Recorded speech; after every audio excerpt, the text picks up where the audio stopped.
राम जी किसान साथियों को। दोस्तों मैं हूं आपका दोस्त आशीष। स्वागत है आपका आपके चैनल हाईटेक टाउन पर। तो दोस्तों आज का मेरा विषय है, आपको एक विशेष फंगस होती है जिसको हम प्रयोग में लाते हैं फुटाव के लिए, या फिर दोस्तों उस समय डालते हैं नीचे बुआई के समय। उस फंगस का नाम है दोस्तों माइकोराइजा। तो दोस्तों एंडोमाइकोराइजा भी हो सकती है, एक्टोमाइकोराइजा भी हो सकती है। दोनों प्रकार की फंगस होती है दोस्तों इसका जो प्रचलन है पिछले 3-4 साल से काफी बड़ा है। इसके पीछे का कारण ये है कि पहले इसको कंपनियां बेचती नहीं थी, लेकिन अब तो हर कंपनी अपने ब्रांड में इसको माइकोराइजा को ले आई है दोस्तों। तो दोस्तों माइकोराइजा को आमतौर पर किसान भाई जो होते हैं वो इसको आसान समझ करने के लिए वो माइकोराजा बोल देते हैं, इसको माइकोराजा बोल देते हैं दोस्तों। तो इसके बारे में मैं आपको एक सूचना देना चाहूंगा, एक इंफॉर्मेशन देना चाहूंगा दोस्तों, जो आपके लिए बहुत काम की होगी। तो दोस्तों ये फंगस जो है, ये फंगस मतलब आप ये समझ लीजिएगा कि जो आप माइकोराइजा की थैली डालते हैं अपने खेत में, वो किसी भी कंपनी की किसी ब्रांड में हो सकती है दोस्तों। जैसे मैं किसी कंपनी का ब्रांड का नाम तो नहीं लूंगा खैर, पर हर कंपनी के पास माइकोराइजा फंगस जो है वो किसी न किसी ब्रांड में दोस्तों उपलब्ध है।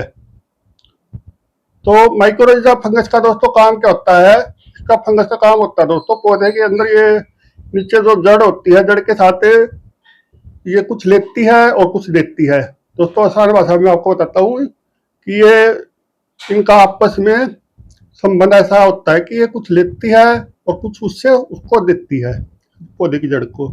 और पौधे की जड़ को दोस्तों इससे फायदा जो होता है, पौधा फास्फोरस व अन्य जो पोषक तत्व जमीन में होते हैं दोस्तों, वो ये अवेलेबल करवाती है ज्यादा पौधे को। और दूसरा दोस्तों जो ये जीवित रहती है तो उसका कारण भी पौधा ही होता है। पौधे की जड़ से स्टार्च लेती है अपने जीवित रहने के लिए दोस्तों।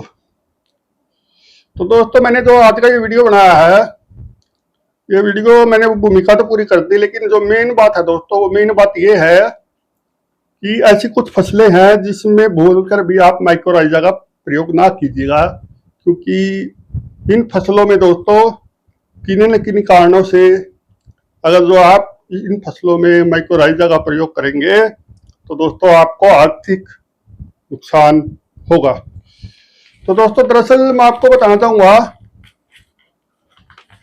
कि एक सब्जियों की एक फैमिली होती है दोस्तों, एक कुल कह लीजिए, एक वंश कह लीजिए दोस्तों इसी भाषा में, जिसका नाम होता है ब्रैसिकेसी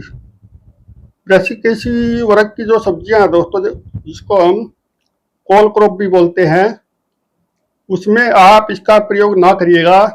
प्रयोग ना करने के दोस्तों दो कारण हैं।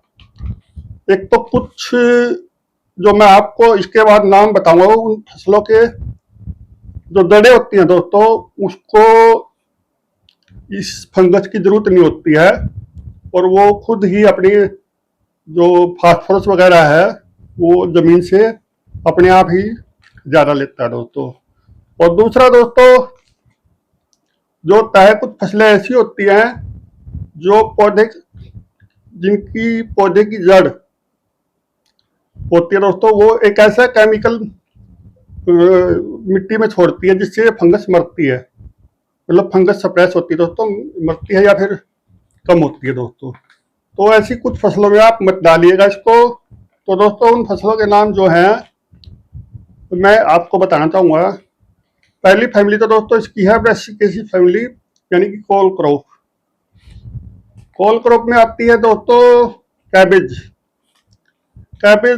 को, गोभी, यानी कि गोभी दोस्तों कोई पत्ता गोभी है, या फिर दोस्तों फूल गोभी है, या फिर ब्रोकली है।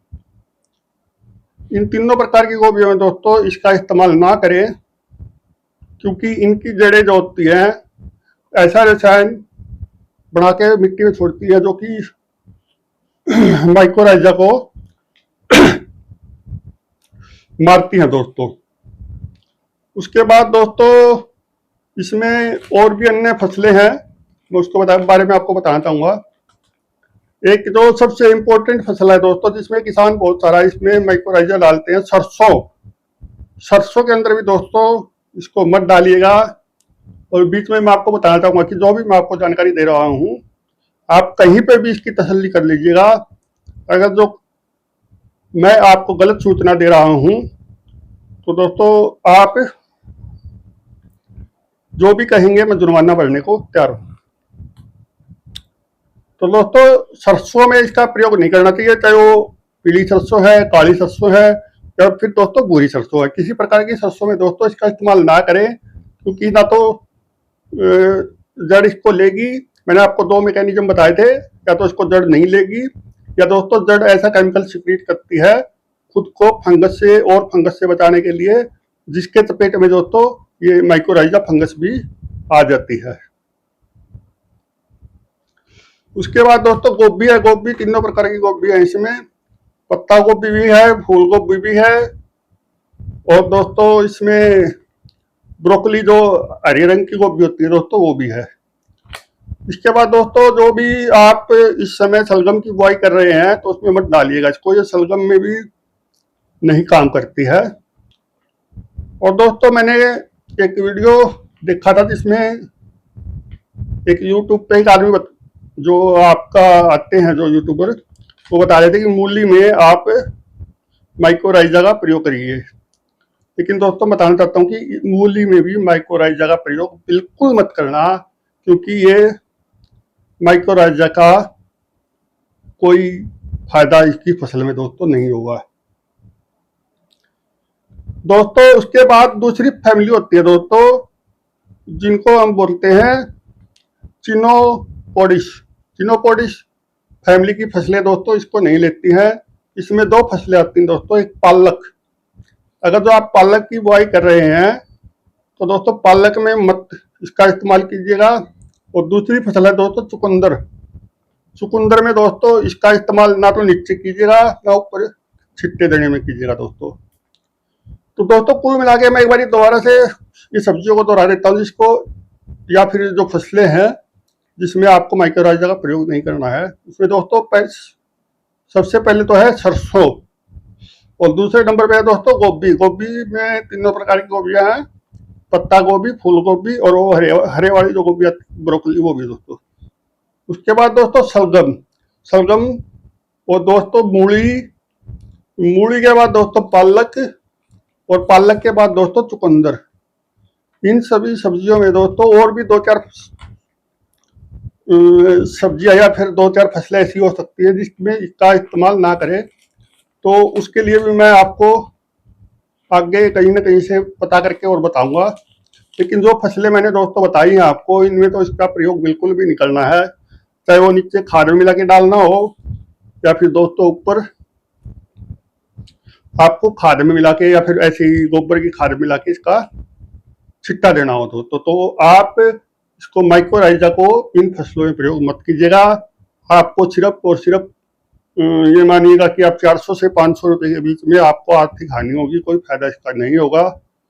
तो दोस्तों अंतिम में मैं आपसे निवेदन करता हूं कि आप कृपया करके चैनल को सब्सक्राइब करिए, और मैं भी आगे दोस्तों इस तरह की जानकारियां जो भी मेरे पास आएंगी।